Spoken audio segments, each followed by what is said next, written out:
fi man takallama bi kalimatin yudhiku bihan nas. Hari ini kita akan belajar apa hukum jadi pak lawak. Okey, apa hukum jadi pak lawak? Maharaja lawak, apa hukum? Kalau ustaz lawak,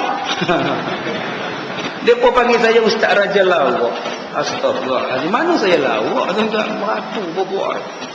Baik, apa hukum jadi joker? Merena joker. Apa hukum orang yang rajin bagi orang gelap? Membohong dalam menggelapkan orang. Ini ada 4 hadis kita akan baca berkenaan dengan hukum menjadi pak lawak. Jadi tuan-tuan, bolehlah sebar-sebarkan hadis-hadis yang kita baca ni. Sebab sekarang ni orang suka sangat jadi pak lawak, jadi menggelapkan orang. An Abi Hurairah qala qala Rasulullah sallallahu alaihi wasallam innar rajula latakallamu bil kalimati la yara biha ba'san yahwi biha 70 kharifan fil nar. Hadis hasan. Daripada Abi Hurairah radhiyallahu anhu telah bersabda Nabi sallallahu alaihi wasallam bahawasanya seorang laki-laki bercakap dengan satu perkataan yang dia tidak melihat benda yang dia cakap, maka dia akan terjun ke dalam neraka selama 70 kharif. Dia jatuh dalam neraka selama 70 kharif. 70 kharif ni apa? Selepas ni kita huraikan. Dia tak tengok benda tu. Dia tak tengok dengan batang hidung dia. Dia tak tengok dengan biji mata dia. Dia main cakap. Maka orang yang main cakap padahal dia tak tengok, dia terjun dalam neraka 70 kharif. Yang ni banyak ni tuan-tuan. Banyak ni hak nombor 1 ni. Jenis cakap. Kok suka mulut dia nak cakap. Dia dengar pada orang, dia pun sebah. Dia dengar pada orang, dia pun sebah. Dia kata bukan saya tuduh, depa yang cakap tu yang saya buat sebut dalam laman saya ni lah. Senang kan cakap. Bukan saya tuduh, saya tak tuduh siapa. Depa abang kat saya tu jompang lah, papang apa lama lah. Oh, senang kan cakap macam tu. Amai nak tuduh orang pun suka hang aja. Orang bagi maklumat hang tulis, orang bagi maklumat hang tulis. Hang tak tengok, hang tak perhati, hang tak tanya, hang tak ada di tempat tu, hang pergi tulis. Kalau benda ni fitnah, berapa juta orang duk baca laman web hang tu, berapa juta yang percaya, hang nak tanggung dosa depa ni. Ni hang Nabi duk sebut ni. Hang tak tengok benda tu, hang main kata saja, lingkup. Sebab tu tuan-tuan, benda yang tuan-tuan tak tengok, tuan-tuan jangan komen. Orang tanya pada saya, Ustaz apa komen tentang video-video ni, apa seks lah, apa pelaj.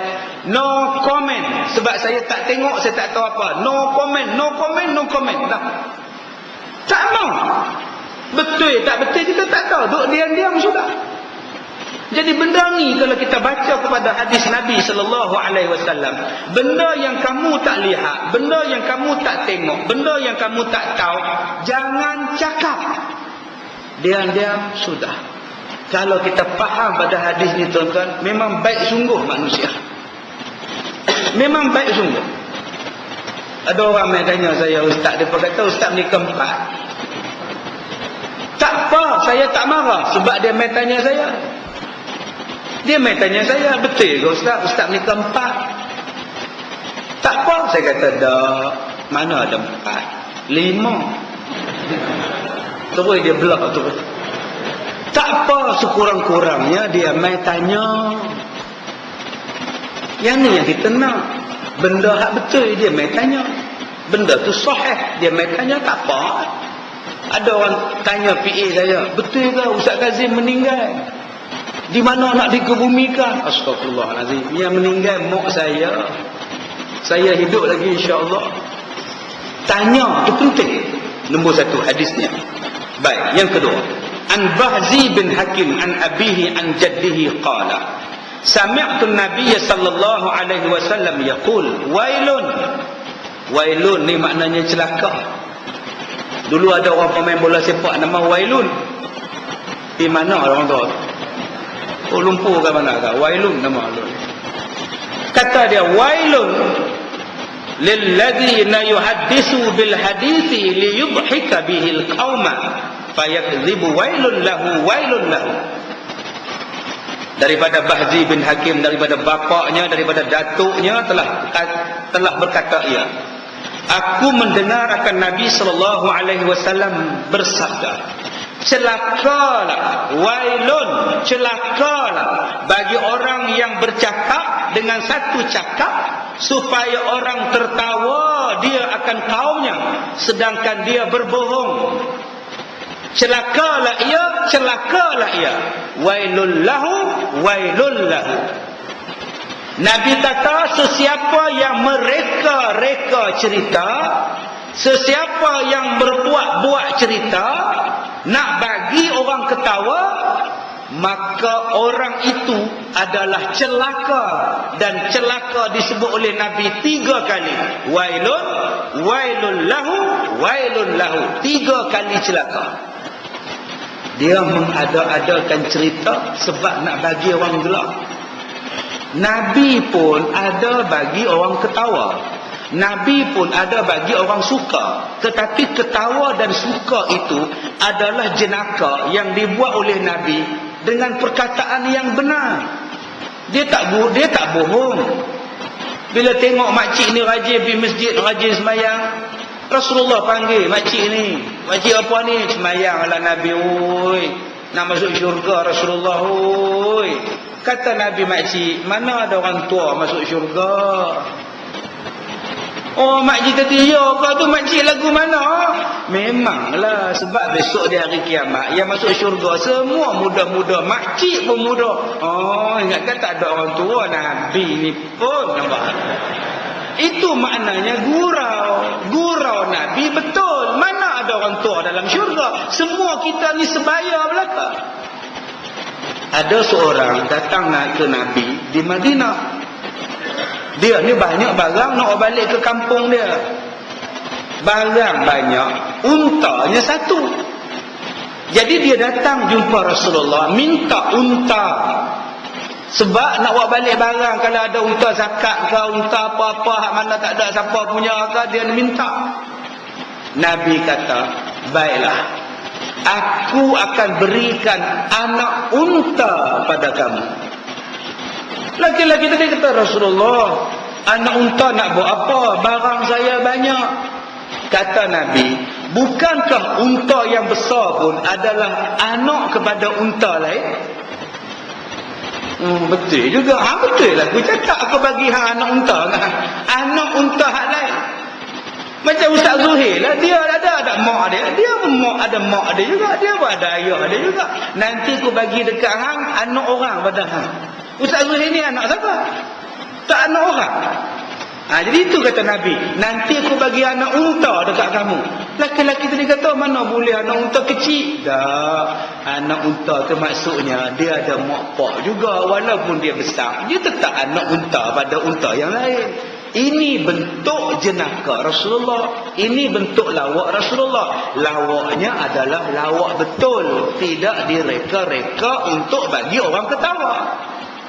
Hari ni cuba tuan-tuan tengok, nak bagi ketawa orang berlakon. Ada pak lawak sampai pakai baju Superman nak bagi orang gelak. Ada pak lawak sampai pakai baju hantu pocong nak bagi orang lawak. Ada pak lawak yang sampai pakai pakaian perempuan untuk bagi orang ketawa. Yang ni yang Nabi sebut wailun, celaka. Yang ni yang tuan-tuan kena bagi tahu dekat ni, astro ni cerita ni. Terus duk buat dah, raja lawak ke, gelanggang ke, maharaja ke, apa ke, tak payah buat dah. Sampai berlakon jadi hantu, berlakon jadi orang perempuan, berlakon jadi katak, berlakon jadi, bagi tahu dekat senario, tutup buku. Dia buat cerita lain. Tuan-tuan akan baca nanti dalam hadis-hadis yang lain. Nabi kata siapa yang jadi pak lawak takkan kaya hidup dia. Siapa yang jadi pak lawak takkan kaya hidup dia. Ya ke Ustaz? Tak tahu. Itu hadis Nabi sebut.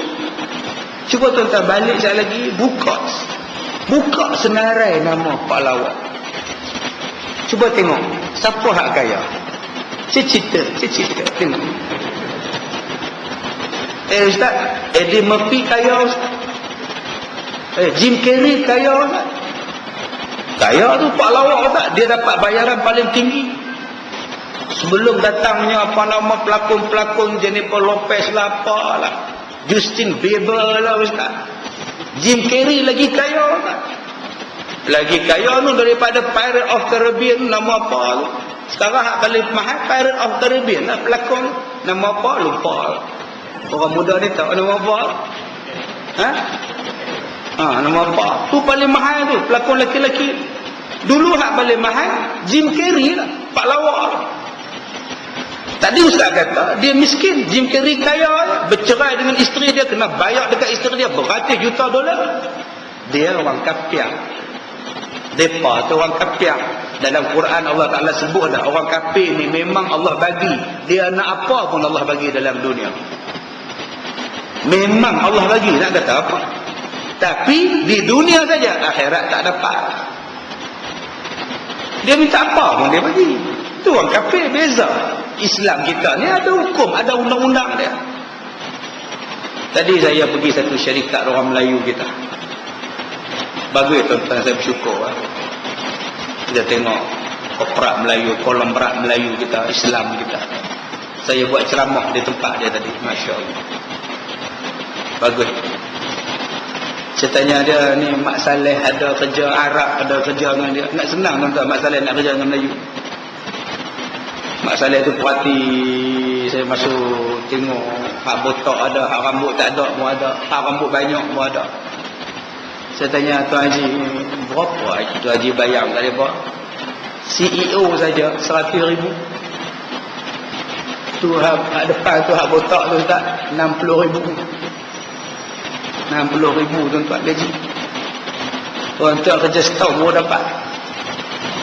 Lepas sebulan, belum masuk rumah, belum masuk kereta, belum masuk kondominium lagi. Macam mana Tuan Haji boleh ambil mereka kerja dengan Tuan Haji? Bukan saya, saya kena temuduga dengan mereka, bukan saya temuduga mereka. Dia nak ambil mereka tu kerja dengan dia, dia kena temuduga. Gaji berapa nak bagi kat kami? Nak tengok berapa banyak duit hang. Apa hang nak bagi kat kami? Apa jaminan dia? Nak tinggal negeri kami, nak pergi tempat hang. Masya Allah, tuan-tuan. Cuma saya seronok tengok orang Melayu kita berjaya. Projek yang terbaru dia berharga 10 bilion tuan-tuan. 10 bilion. Alhamdulillah, mudah-mudahan berjaya. Ya, nanti tuan-tuan tengoklah dalam paper, dalam surat khabar, dalam berita nanti apa projek orang. Ya, yang sekarang dalam proses 3 tahun perencanaan saja, dan insya-Allah bulan 6 nanti akan bergerak di seluruh Malaysia. Ya, cukup canggih dia punya sistem yang terbaru yang akan dilancarkan. Jadi tuan-tuan, bila kita sebut di situ gaji saja beratus ribu, belum masuk semua-semua lagi, orang kafir dapat macam-macam. Saya tanya dekat dia, dekat sebulan berapa kos bayar gaji itu Haji? 7 juta tak kurang. Bayar gaji saja. Ni tuan-tuan, yang kita kena lihat. Jadi yang kita masukkan di sini terhadap orang Islam, dia ada peraturan dia. Orang kafir tuan-tuan tolak ke tepi. Memang orang kafir ni Allah Ta'ala bagi macam-macam. Apa boleh jadi kaya. Tuhan bagi macam-macam, sihat, seronok. Cuba tengok orang kafir, seronok. Seronok walaupun tak seronok. Macam mana Ustaz? Seronok walau tak seronok? Seronok. Pak ni duduk dalam ICU, duduk ha. Cuba tengok anak dia main jaga, pakai skirt je. Pak tak seronok, anak seronok. Relax pakai skirt. Saya bila mak saya duduk dalam ICU selama 12 hari. Hospital swasta. 2 hari hospital kerajaan. Mana ada hospital swasta boleh baca Yasin? Saya satu sekolah membaca Yasin kat hospital. Heran semua orang, semua pakai serban, pakai jubah. Heran ni kan, doktor-doktor Cina tengok, ini mana orangnya? Baca Yasin. Saya minta pada CEO tu, minta saya nak baca Yasin. Dia pun sedia kursi, sedia apa semua. Kebetulan ada kerabat pula sakit, tumpang tui sekali. Guna lesen kerabat lah. Mereka tak boleh kata apa ni, orang komplain ni, apa baca ni, orang nak lalu bawa pasal apa ni. Kerabat suruh baca. Baca. Tumpang tui tuan. Kita duk baca 2 sim, baca Quran habis 30 juzuk. Nak bagi bukan kata untuk mak saya ya, bukan kata untuk kerabat aja. Semua orang ada dalam ICU, semua orang ada dalam HDU, semua yang dalam yang SCCU, semua yang U belakang. ICU, HDU, CCU, semua U belakang. Dalam kita duk baca Yasin tuan-tuan, dalam laluan duk baca Yasin atas kursi tu. Yasin, poho lalu. Ni yang pakai skirt, pakai seluar pendek, dah bukan Islam nak kata apa. Yasin wal Quran. Kita dah hafal, kita duk baca sangat pun Yasin wal Quran. Subhanallah. Hak budak-budak lain pun hafal juga, budak-budak tahfiz kita pun. Wa ja'alna min lah saya kata kat depa, bangun. Ubah kursi semua menghadap ke dinding. Baru semua tengok Quran wajah. Memang wajah Allah sungguhlah depan depa. Memang betul-betul dinding lah. Kalau menghadap ke laluan tak boleh baca tuan-tuan. Hak pakai skirt, hak pakai baju saja, seluar tak ada. Pakai seluar saja, baju skirt kan tak ada seluar, dia pakai baju saja. Dia ni pakai seluar tak rasa nak seluar ada ke tak ni. Tapi ini tuan-tuan nak kata apa orang kafir. Tapi tuan-tuan hari pertama baca. Mak saya masuk hari Ahad, hari Senin baca, hari Selasa baca. Alhamdulillah tuan-tuan. Allah yarham mak saya buka mata. Hari kedua baca.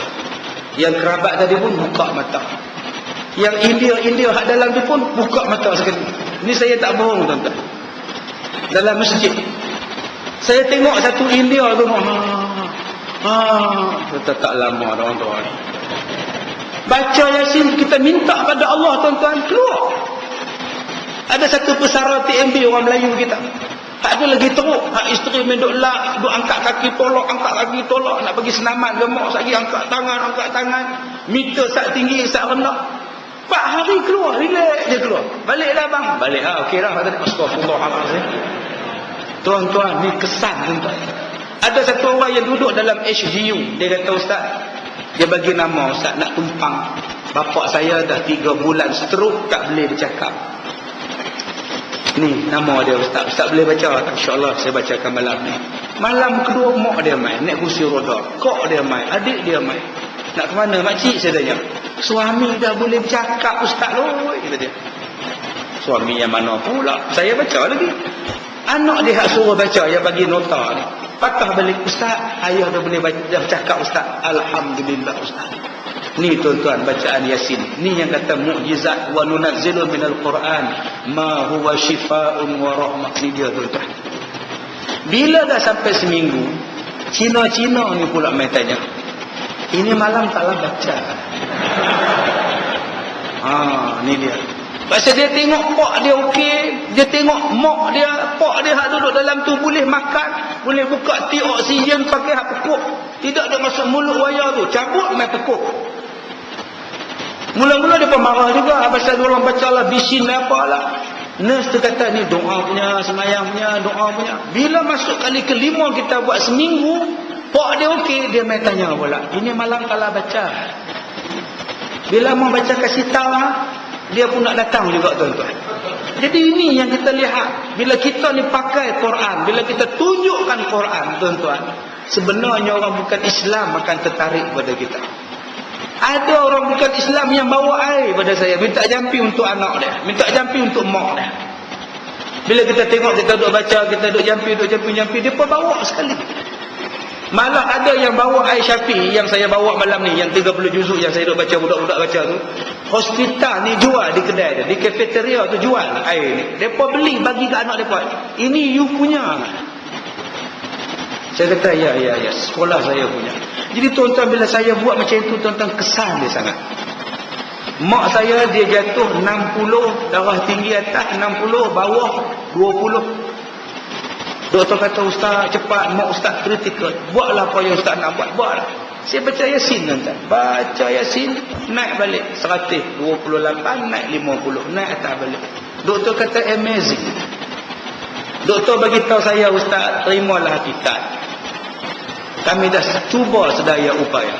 Malam Ustaz Zuhair telefon saya hari Ahad malam, dia habaq pada saya pukul 12 malam. Kami dah sedaya upaya dah Ustaz untuk tolong mak Ustaz, tapi kuman terlalu banyak. Kami jangka pukul 6 pagi ni habis. Ustaz redha lah Ustaz ya. Saya kata saya redha. Mak saya duduk di hospital mereka 12 hari. Padahal jangkaan mereka pukul 6 pagi tak ada. Itu jangkaan doktor. Jangkaan Allah lagi kuat, lagi berkuasa, lagi hebat. Jadi tuan-tuan cuba buat amalan selalu. Untuk kita bila sakit baca Quran, bila kita sihat baca Quran, bila orang sakit kita baca Quran. Tuan-tuan di sini hafiz Quran. Kalau tuan-tuan belajar di Pakistan, Ustaz Zuhair ni mengaji hafiz Quran di Pakistan. Di Pakistan undang-undang dia kalau sakit, kalau demam kena hafal Quran. Saya pelajar tahfiz di Malaysia. Kalau pelajar tahfiz di Malaysia, kalau demam tidur di asrama. Mana Kazim, Ustaz dia demam, dia tidur. Di Pakistan lain, yang mana demam dia kena baca Quran. Sebab orang yang baca Quran, Quran itu jadi ubat dan Quran itu menyembuhkan. Lagi sakit, lagi kena baca. Kita pula hari ni kalau sakit malah baca. Duduk di rumah menung, kenapa mak? Kepala menung. Tapi remote dekat tangan, pak. Cuba tasbih dekat tangan. Sekarang tasbih kita bukan lagi tasbih. Tasbih kita ialah remote. Pak buka dalam sakit kepala tu. Pak Gusti. Pak tak lagi bola. MU lawan dengan Chelsea. Tapi sakit kepala. Cuba ambil Quran. Orang yang sakit kepala baca surah Al-Waqi'ah. Kenapa tak buat surah Al-Waqi'ah? Orang sakit kepala. Untuk orang sakit kepala, migrain, kanser, amalkan Al-Waqi'ah. InsyaAllah. Bahagian kepala yang mana duk sakit bahagian kepala, migrain, sakit kepala sebelah, kanser di kepala, amalkan selalu suratul Waqi'ah. InsyaAllah tuan-tuan. Okey, tadi Ustaz kata baca Quran tu ubat. Kenapa mak Ustaz meninggal juga? Dah hajat, nak kata apa? Hajat. Itu pun Allah Ta'ala panjangkan umur dia. Saya baru balik umrah dengan dia. Baru balik umrah. Seminggu lepas balik umrah, dia sakit. Balik daripada umrah, Allah cuci dosa. Lepas balik pula sakit, Allah hapuskan dosa. Menghadap Allah dalam keadaan bersih pada Allah. Alhamdulillah. Apa masalah? Jalan macam biasa. Cuma dia sakit buah pinggang. Yang sebelum ni tak tahu yang dia tu sakit buah pinggang. Tiap-tiap bulan buat check up, tak tahu yang dia ni ada. Doktor pun tak dapat kesan. Sebab orang dia okey. Kaki tak bengkak, tangan tak bengkak, semuanya okey. Kencing elok, buang air elok. Jadi tak ada masalah. Bila masuk ke hospital, baru tahu rupa-rupanya buah pinggang dia rosak. Tak boleh berfungsi dah. Kuman dah berebak seluruh badan. Jadi tuan-tuan, bila kita ingat, itu cara bentuk kematian. Itu adalah bentuk kita nak habis nyawa. Nak kata apa? Ya, kita usaha saja. Baik, hadis ketiga. An Anas qala, tuwfiya rajulun min ashabih, faqala ya'ni rajulun abshiri bil jannah. Faqala Rasulullah sallallahu alaihi wasallam, awala tadri fala'allahu takallama bima la ya'nihi aw bakhila bima la yanqusuhu. Daripada Anas katanya, mati seorang daripada sahabatnya, maka berkata ia, yakni seorang sukacitalah kamu dengan syurga. Maka sabda Nabi sallallahu alaihi wasallam, seorang laki-laki mati. Bila mati, sahabat-sahabat kata syurgalah dia. Nabi menjawab, adakah tiada kamu tahu? Maka barang kalian bercakap ia dengan barang yang tidak diperdulikan dia, atau kikir ia dengan apa yang tiada mengurangkan dia. Nabi pun sebut ia kepada kita satu perkataan. Kalau kamu nak cakap satu-satu benda, cakaplah benda yang memberi manfaat. Jangan bercakap sesuatu benda yang orang tak peduli. Dan janganlah kamu kedekut dengan satu benda yang baik. Sesungguhnya kamu bila bercakap benda yang baik, dia tak akan mengurangkan pahala kamu. Dan hadis keempat, an Abi Hurairah qala Rasulullah sallallahu alaihi wasallam, min husnil Islam al-mar'i tarkuhu ma la ya'ni. Daripada Abi Hurairah radhiyallahu anhu, bersabda Nabi sallallahu alaihi wasallam, di antara tanda-tanda kesempurnaan Islam ialah seseorang itu meninggalkan akan barang yang tiada makna. Meninggalkan barang yang tak ada makna, yang tak ada langsung apa-apa. Duk cerita benda yang bukan-bukan. Orang yang duk cerita benda yang tak ada makna, orang yang cerita benda yang tak ada maksud apa-apa, orang ini belum sempurna Islamnya, tuan-tuan. Duk cerita benda merapu. Saya sebut pada tuan-tuan dulu tentang kisah seorang perempuan Cina. Tak silap saya, dia datang masa saya bagi kuliah di Masjid As-Sabirin. Ya, dia datang. Di sini pun datang. Di sini pun dia datang. Dia bukan Islam, dia datang kuliah kita. Masjid As-Sabirin pun datang, di sini pun datang.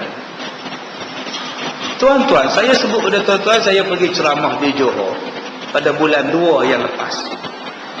Sepatutnya masa saya ceramah di Johor, saya nak jumpa dia sebab ada berita gembira, khabar gembira. Dengar-dengar ceritanya dia nak masuk Islam. Dia dengar CD saya sejak 3 tahun yang lepas.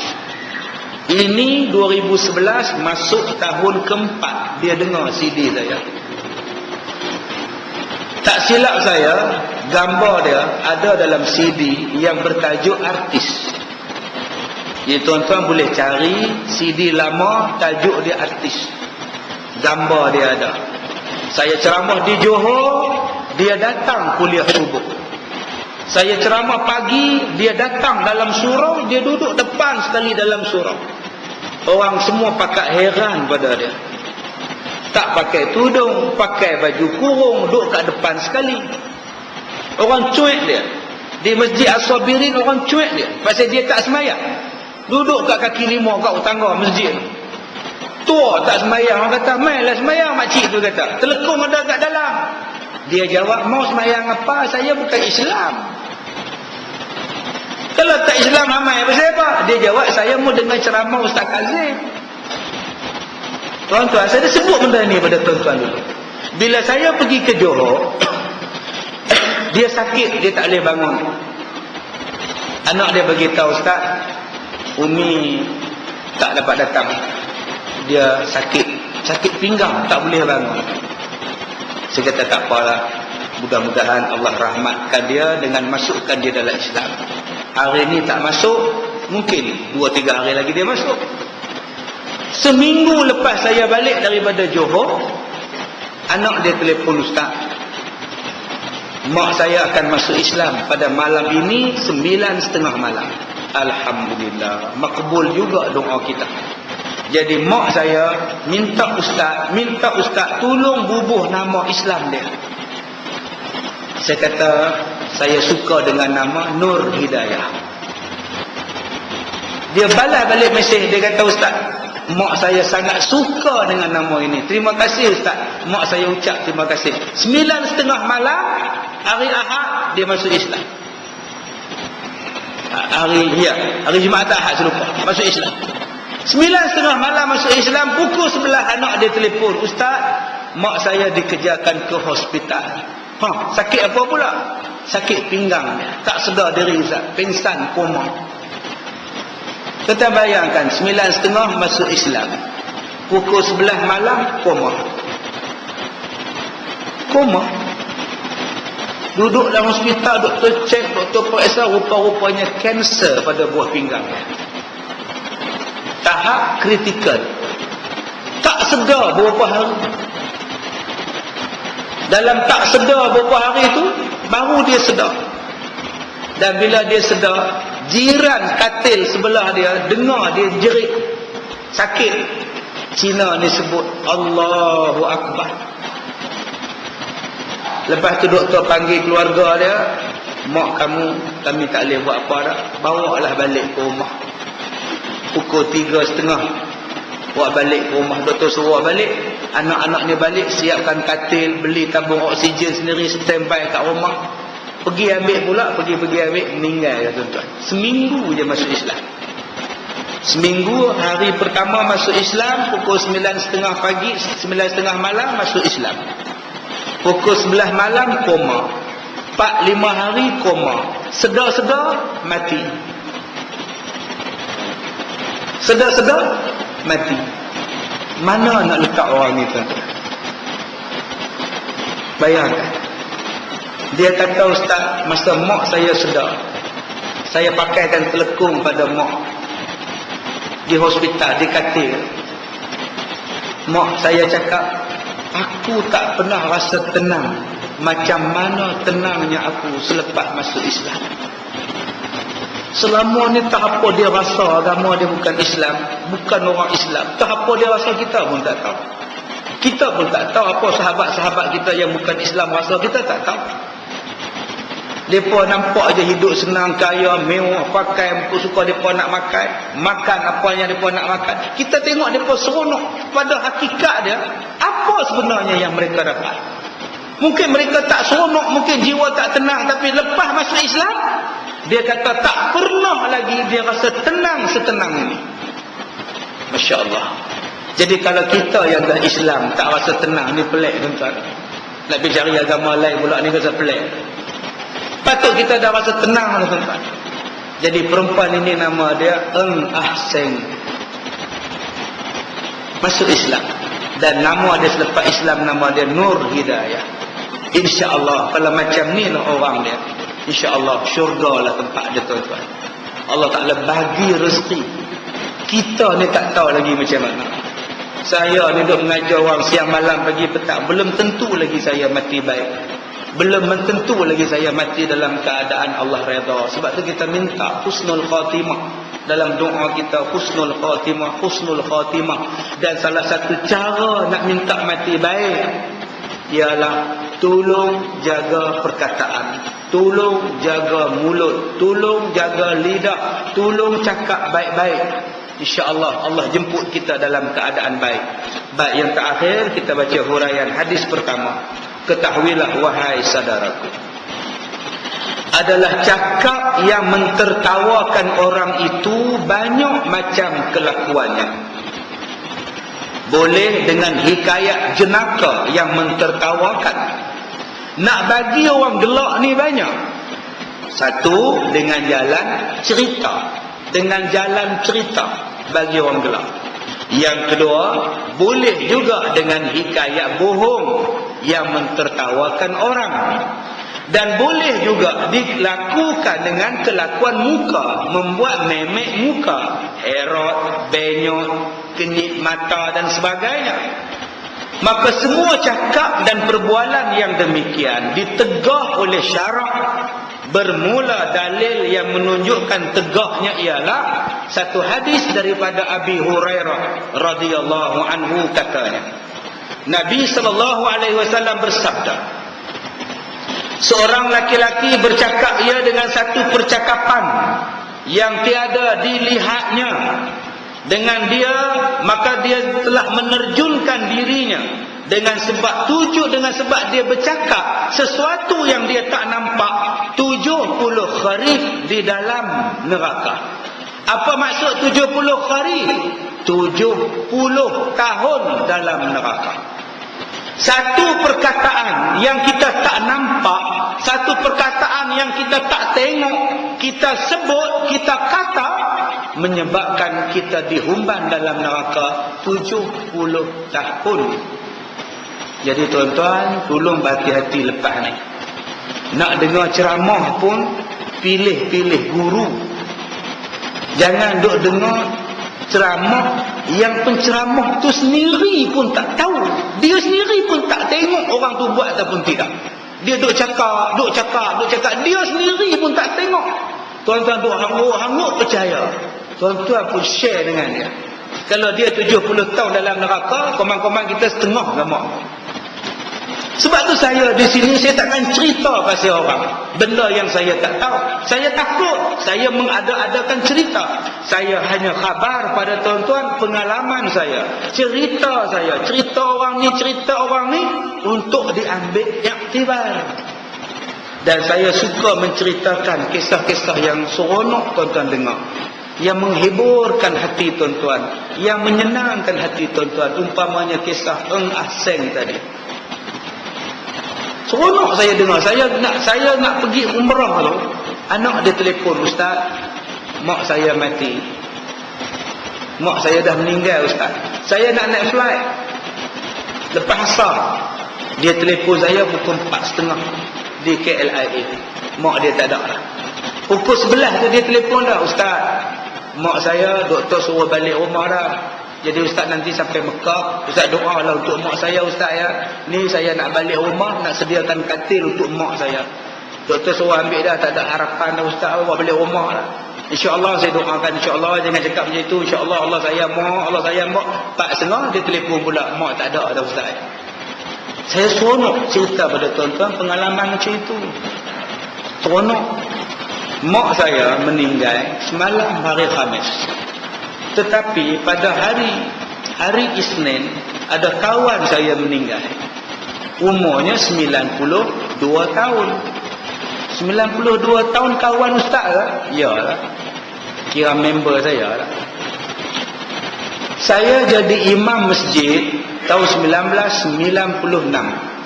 Imam besar satu masjid. Imam tua masa itu saya imam besar, dia imam tua. Dia jadi imam di masjid yang saya bertugas ni 35 tahun. Dia jadi imam. Bila saya datang tahun 95-96 saya jadi imam. Dia dah tua lah. Masa tu pun umur dia 70 lebih lah. 70 lebih dah umur dia. Dia kata, Ustaz dah mai, saya serahlah jawatan ni pada Ustaz. Kita ucap terima kasih, dia pun dah bongkok masa itu. Hari Sabtunya lepas, saya pergi ceramah lepas Isyak.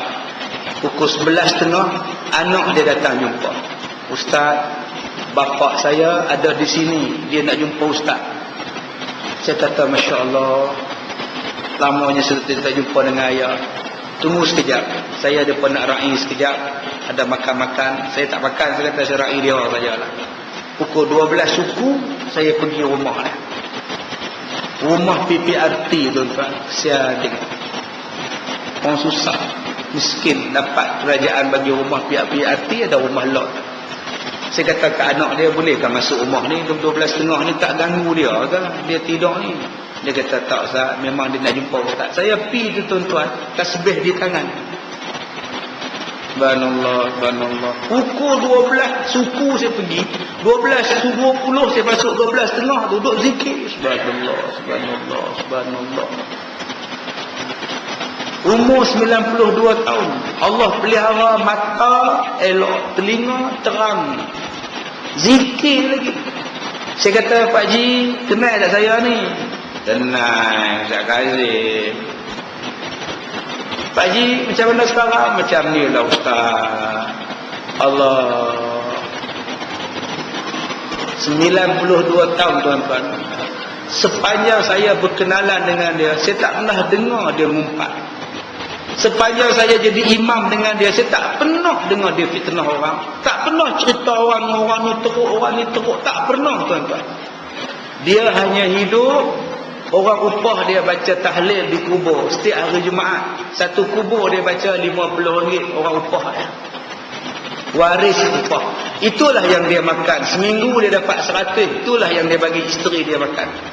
Saya tanya pada dia, "Mana Mak Ji?" "Mak Ji bilik sebelah. Pinggang tak boleh lah tu. Pinggang rosak lah Ustaz. Tak tahulah kami dua-dua ni." Saya kata, "Sabarlah Pak Ji, insya-Allah. InsyaAllah Ustaz." Terus baca doa ni. Terus baca doa. Ya Allah, ya Allah. Saya tak lama nak tengok.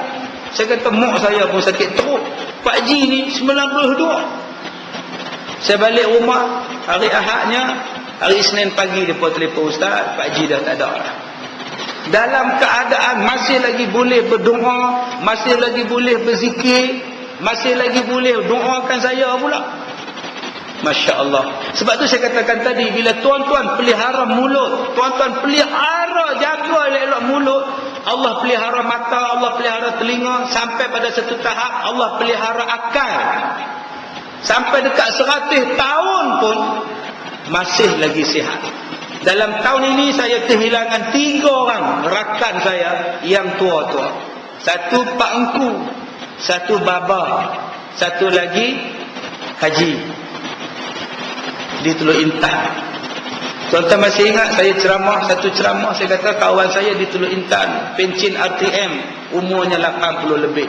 Matanya tak ada spek, telinganya tak pekak, giginya sama, cantik gigi dia. Pakai gigi palsu. Memang sama. Tuan-tuan ingat tak ceramah tu? Meninggal dah tuan-tuan. Minggu lepas, 2 minggu lepas meninggal. Sehari sebelum dia meninggal tuan-tuan, dia boleh tahan bah berhenti, dia naik, dia picit loceng, dia turun di rumah anak yatim, dia masuk dalam pejabat, dia bagi duit untuk anak yatim sedekah, dia tunggu balik balik rumah dia, besok meninggal. Dia ni tiap-tiap bulan bagi duit kat saya, walaupun umur dia dah 89 tahun, 87 tahun. Dia pergi Mesir dengan saya, umur dia 82 tahun. Tapi Tuhan pelihara tuan-tuan. Sebab mulutnya, sepanjang saya berkenalan dengan dia, dia tak pernah kutuk orang dan cerita tentang hal orang. Patutlah dalam hadis ni Nabi sebut tentang kepentingan menjaga mulut. Sampai Nabi kata celakalah bagi orang yang tak jaga mulut. Sampai Nabi sebut 3 kali, celakalah orang yang tak jaga mulut. Sampai Nabi kata orang yang tak jaga mulut, dia terjun dalam neraka 70 tahun, dihumban dalam neraka, hanya sebab dia bercakap sesuatu yang dia tak nampak, tapi dia cakap macam dia tengok. Dia tak tengok benda tu, tapi cara dia hurai macam dia tengok orang tu buat. Yang ni yang saya sebut tadi pada tuan-tuan. Tolong pilih guru, tolong pilih penceramah, tolong tengok benda ini supaya tuan-tuan tidak jatuh kepada syubhat. Baik, bohong di dalam cakapan dan bualan dan cerita hikayat supaya orang tertawa dan suka berlekah, berdekah-dekah mendengarnya. Ini saya akan hurai pada bulan hadapan insya-Allah. Jadi hadis pertama sebut, sesiapa yang bercakap sesuatu yang dia tidak tahu dan dia cakap pada orang macamlah dia tengok, padahal dia tak tengok pun benda itu, maka dia telah menempah untuk diterjunkan dalam neraka selama 70 tahun. Jadi kita doa sama-sama supaya Allah pelihara diri kita, Allah pelihara lidah kita, jangan bercakap benda yang tak kita ketahui, dan jangan mendengar cerita yang kita sendiri tidak pasti ceritanya. Jadi tuan-tuan yang dirahmati Allah, insya-Allah kita ada kuliah subuh pagi besok di Masjid Hidayah Taman Melawati, dan pagi besok di sini 9.30 pagi, bukan pukul 9 ya, pukul 9.30 pagi kita akan buka kitab fiqh dan kitab tauhid, dan malam besok di Surah Mustaqim ialah forum perdana insya-Allah. Tajuknya berkenaan kepentingan remaja. Jadi tuan-tuan, saya ucapkan ribuan terima kasih ada yang solat jenazah gaib, baca Yasin dan sebagainya daripada seluruh Malaysia untuk Allah yarhamah ibu saya, almarhumah ibu saya. Saya ucapkan terima kasih. Walaupun ibu saya meninggal semalam, dikebumikan semalam, dan hari ini saya mengajar macam biasa. Orang tanya, Ustaz tak ada rehat? Nak rehat di rumah nak buat apa? Saya dah bela dia lama, dah jaga dia lama, dia redha, tak ada apa masalah. Dan mengajar dia lagi bagus. Pahala saya mengajar ni dapat pada dia. Kalau saya duduk di rumah tengok TV, duduk menang, adik-beradik menyembang, pakai duduk lawan teriak, nak buat apa? Menangis, ku menangis, apa nak buat? Baik saya mengajar, beribu-ribu pahala saya dapat. Niat ya Allah, pahala ni ku sedekah pada mak aku ya Allah. Kan mulia tu tuan-tuan. Dan saya pesan pada tuan-tuan yang ada ibu, yang ada ayah, peliharalah ibu elok-elok, peliharalah ayah elok-elok. Jangan lawan, jangan bantah mak. Jangan bantah. Saya tak pernah bantah mak saya, tuan-tuan. Daripada kecil sampai mak saya suruh menikah pun saya menikah. Padahal saya baru habis belajar, umur saya 22 tahun, kahwin dengan siapa mak tu, dengan budak tu. Mak suka sangat perempuan tu. Aku suka mak lah mak. Tak pernah bantah, tuan-tuan. Jadi saya minta pada tuan-tuan, jadilah anak yang tak pernah bantah mak. Jangan kecilkan hati ibu, jangan lawan mak. Bila tuan-tuan dah mati ayah, bila tuan-tuan dah mati ibu, baru tuan-tuan tahu menyesalnya, sedih. Sebab tu apa permohonan ibu, buatlah. Jangan tuan-tuan makan sedap-sedap, ibu di rumah tuan-tuan tahu makan ke tidak.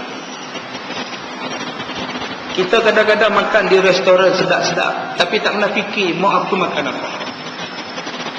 Kadang-kadang kita tidur dengan isteri kita, kita tak mau tidur dengan mak kita. Apa salahnya bila mak kita mai di rumah kita, bagi tahu dekat isteri, mak, malam ni abang tak mau tidur dengan mak, abang nak tidur dengan mak. Mak kita datang, teman dia tidur. Jangan bagi dia sedih, jangan bagi dia kecil hati. Saya bila jadi pada mak saya, terasa, tuan-tuan, macam-macam wayar masuk dalam mulut mak saya, badan mak saya, tangan, kaki, semua wayar masuk. Masa tu, ya Allah, kalaulah dia boleh sihat, aku nak buat baik lagi, ya Allah, aku nak buat baik lagi, ya Allah. Tapi setakat tu saja Allah bagi pinjam mak saya. Jadi tuan-tuan yang masih lagi ada mak yang Allah bagi pinjam sampai sekarang, buatlah elok-elok, jangan bantah, jangan sakitkan hati dia, layan dia elok-elok, cium dia selalu, peluk dia selalu, pimpin dia selalu, duduk makan dengan dia, teman dia. Jangan tinggikan suara pada dia, telefon dia selalu, balik kampung, ziarah dia. Jangan dah mati baru sibuk nak balik, ziarah dia. Sabtu ada kelapangan balik, bawa mak jalan, bawa mak jalan-jalan, pergi melawat sana, melancung sini, bagi dia seronok. InsyaAllah, tuan-tuan, mak kita dah tua ni, dia tak mau duit kita lah. Yang dia nak ialah perhatian daripada kita, yang dia nak kasih daripada kita. Saya ucapkan terima kasih semua. InsyaAllah kita jumpa pagi besok. Wabillahi taufiq wal hidayah. Assalamualaikum warahmatullahi wabarakatuh.